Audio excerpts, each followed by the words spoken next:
Let me show you how to do the initial configuration on Google Pixel 10 Pro. So if you turned on your phone for the first time, here's how to go through the first setup.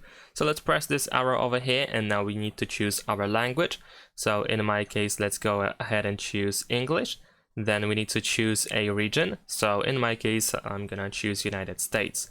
Now we can set up this phone using another device. So if you have your old phone, you can use it in order to quickly set up your phone. However, if you want to perform a clean setup, then in that case we can press skip in the bottom left corner. Now we need to connect to Wi-Fi, so just search for your network and then you should be able to connect. You can also set up with the mobile network if you have mobile data. And also you can press add new network in order to, for example, use the Wi-Fi QR code scanner.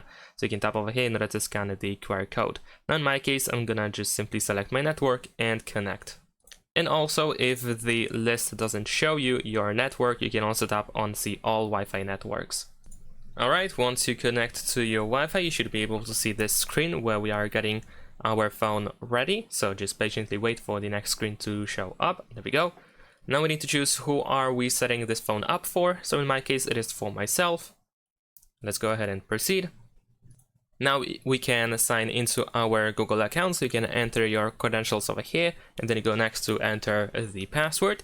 If you want to create a new account, then of course we can press create account over here, and if for some reason you don't want to sign in right now, you can just press skip in the bottom left corner.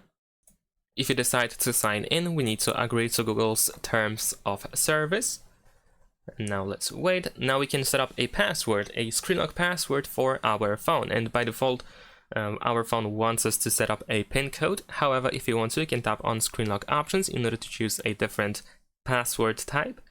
And you can also skip this now and press skip over here in the bottom left corner, and then we can proceed by pressing skip. You might also be asked to set up your fingerprint as well, so if you want to, go ahead and do so.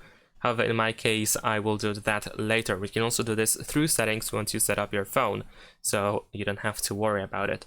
Now, here we can also copy apps and data from our previous device. We can also use a Google backup. So if you have a backup on your Google account, like on Google Drive or something, then we can go ahead and press next, and then over here you should be able to find your backups.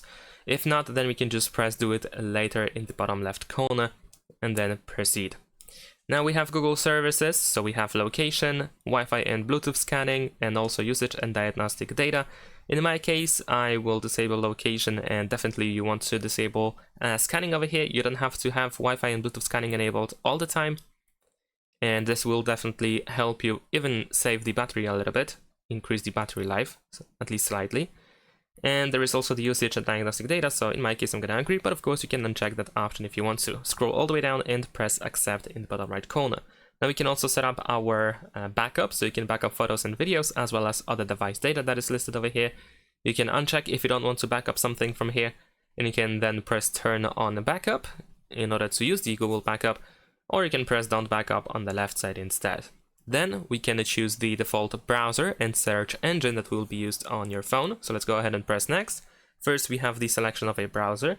So the most popular option, I believe, is the Google Chrome, so I'm gonna select it. If you don't know which one you want to use, then just choose Google Chrome and you will be good to go. This is like a pretty standard and good choice.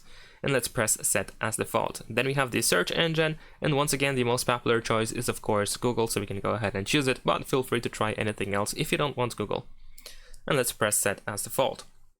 And then we have the information about limited warranty, so you can tap on your country in order to find out more about it if it's included on this list. And then we can go ahead and press next. Then we have the Google AI, so let's proceed. We have Gemini, so we can go ahead and press next. And we can set up the voice recognition, the Hey Google voice command, so you can you can activate your assistant by saying Hey Google out loud. So if you want to, you can set it up by pressing turn on. In my case, I don't really want to use that feature, so I'm gonna press not now.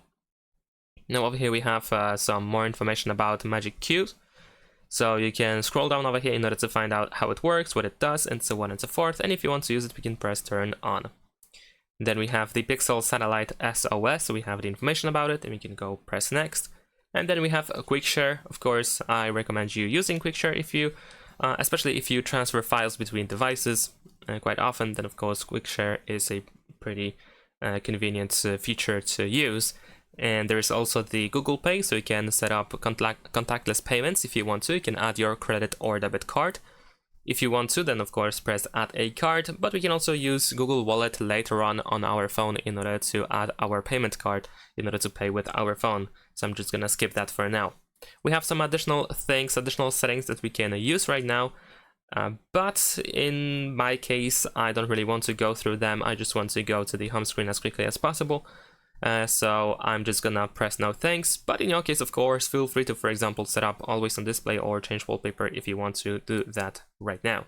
Then we have the updates from Google, so if you want to receive emails about new products and services and so on and so forth, then of course you can agree to that.